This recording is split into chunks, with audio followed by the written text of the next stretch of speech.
bring it back to a very important story that we're tracking here at News9 so well that we have a documentary about it on India's first and the world's first news OTT platform, News9 Plus. And I have with me, joining us on this broadcast is the person who has put that documentary together. It's about the business of cricket rights. We have Soumalya Santikari joining us. Soumalya, thank you so much for joining us. First of all, talk to us. What's the essential, one-liner? If I were to ask you, what's the one line? What is this documentary all about? This documentary is all about the passion that this game has and the custodians of that game, which is a religion in the country. They are minting money, but will they be minting this time around also? That is the big question that we have to answer or seek answers to in the time coming ahead. Right, and of course, all of this means, when it comes to broadcast rights, online and TV, all we can hear is ka-ching, ka-ching, ka-ching, and dollars and millions of dollars. We have a guest joining us as well. We have Mr. Soumitra Bose, senior sports journalist, also joining us. Mr. Soumitra Bose, thank you so much for taking time out to be with us here on Business Plus on News9 Live. The moment we talk cricket, the talk of the business of cricket comes along with it, and now the rights for broadcasting cricket matches. Number of cricket matches have improved exponentially, and now there's a question of the platform. With the last year's IPL being viewed on online platform more than anything else, more than even TV, you have a new paradigm as far as cricket rights are concerned, isn't it, Mr. Soumitra Bose? Not really, because if you still go by the books, television still reigns supreme. Okay. With 80% viewers still on television, not on OTT or digital platforms. That is one of the reasons why Star bid so much money to buy the IPL rights. It will still take some time. If my research goes right, it will still take about 3 years for the digital platforms to catch up with television viewership. So that's why Star bids so much money for cricket rights and other sports rights. Right. But I will still not say digital is supreme. Yes, digital may be supreme in few years' time, but yes, television is still there.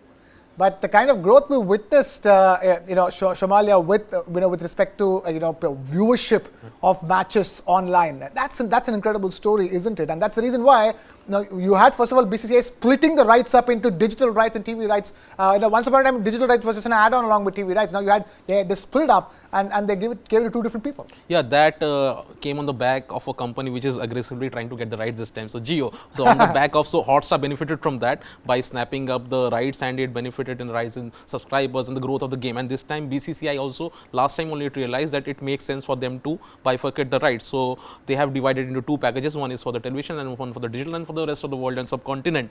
So right now, if you can see, and the Geo-backed Viacom 18 sports broadcasting combo that it is going ahead. I mean, it is expected to go all out for the digital, and digital is where the game lies in the future. Obviously, TV is still the medium of choice for watching sports broadcasts, but for those people and with cheap data prices set to stay and the growth in subscribers, I think that is where the real game lies going ahead. Right, the real game lies. Soumitra, I want to rephrase what I asked you before. I'm talking about the future over here. What the future clearly points to a paradigm that's going to eventually change faster than we think. Because you see the changes. Not long before that there were no two different rights given to two different players, digital and broadcast. Now you clearly BCCI branding it as two separate properties with different abilities for advertisers to leverage. India have always shown the way to the world. I mean, when it comes to sports rights, I mean, it was Dalmia and Bindra who showed that television rights could be auctioned, it could be bought. They won cases in the Supreme Court, and that's when the money started coming into sport. If you go to NFL, if you see NBA, it's all on the same module, and it is the IPL which has been the trendsetter in a way that you can actually bifurcate the rights in digital and television. But as we go forward, television has to evolve, find new ways to compete. And now it's a time of combined TV, and which is OTT is one of them. And as you rightly said, digital is going to be the way forward. And Star, in many ways, they were holding on to both television and digital. But in IPL, we saw a different set of people coming in and bagging the digital rights. So obviously, that's the way forward. But Don't forget that Star remains a big player, but it actually boils down to the monetization models. And in that case, I think the new player like Viacom and Jio are in a better place. Right, I'm only asking this because not very long ago, watching, a match on a good HD television, on an HD channel, that's there we were willing to pay a premium for it, because all about the theatrical experience of, watching it on a nice big TV. People Yes, are going still out to, do. people are even going out to buy big TVs, Soumitra, weren't they? Just so that they can catch Yes, that match in an HD connection on an HD screen. absolutely.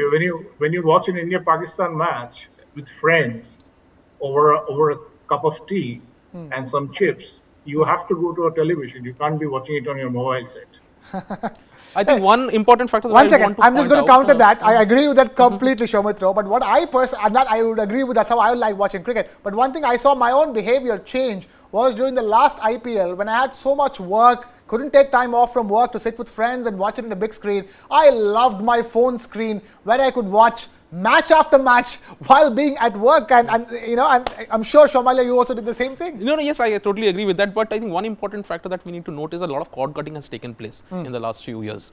People right now prefer to have their viewing consumption in a different manner. They don't depend on satellite channels for their consumption of entertainment, because all the satellite channels have their OTT also available. The same content is available in that segment, and in fact sometimes earlier. So right now a lot of people have they've cut connections and they are solely relying on their net connections for watching matches. Sometimes it may not lead to a good TV experience, because as you said, nothing can replace HD. Watching cricket or sports on HD is a totally different experience. But I think technology has evolved a lot from in the past few years, and the mobile companies also realize this. So this is where I think an important factor has played out in the previous years. And as Soumalya speaks, you're seeing the India's home game lineups for the next year, October, November 2024. You have India versus New Zealand. Jan Feb is India versus England. Tons of amazing cricket coming up, Soumitra. One way or the other, big screen, small screen, cable, internet, people are going to watch them. My only question here is, when it comes to the race for those rights, are you seeing this time, maybe this particular tender, which lasts for the next 5 years and it ends on the August 25th, it's when tenders close, do you see digital going for a greater sum of money than TV? Because we are talking about the next 5 years and not the last 5 years.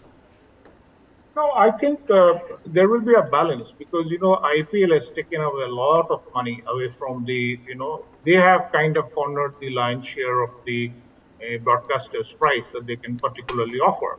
And IPL has obviously been a more prime property, more handsome property, more flamboyant property than let's assume India playing England in a test match, or India playing Australia in a test match, which could probably finish in 3 days, may not have the same kind of enterprise, same kind of attraction like an IPL match would do. So I think I was hearing your stocks discussion, and two things that came to me was correction. I think there's a correction that could happen. And two, the thing is that there was something in green and something in red, and stocks going up. But BCCI and cricket has largely been recession-free. The market really doesn't impact them.